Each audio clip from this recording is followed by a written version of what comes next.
Some of the things that came up tonight was interesting is the whole difference between large companies and small and medium businesses adopting the cloud. There seemed to be quite a bit of difference between how these two types of companies adopted cloud computing. Right. So we had quite a bit of conversation around that. We also had conversation around how to sell cloud-based computing solutions. Do we get stuck in the weeds talking about defining the cloud, or do we get into how does this product or solution solve your problems? Right. So I think there's lots of interesting conversations tonight.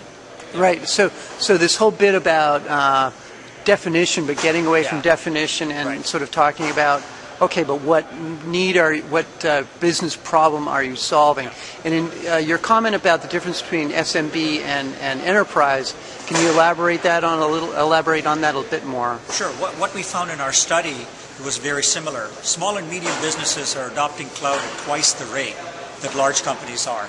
And the reason they're doing that is they don't have much of an IT infrastructure or people or resources to do it.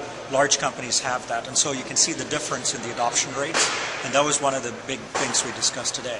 So I also wanted to thank you for bringing a number of the folks here tonight.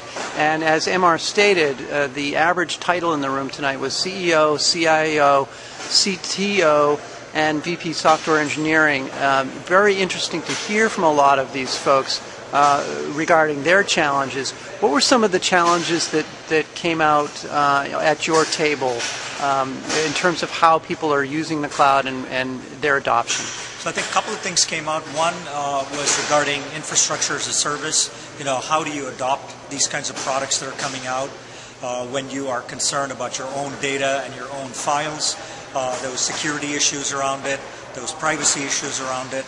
But I think a lot of them turned out to be red herrings for the most part. The real core business is, can this type of software solve your problem? So it came around again to what is your problem? Can a cloud-based solution solve it rather than get stuck in the details? So that was a great conversation we had at our table.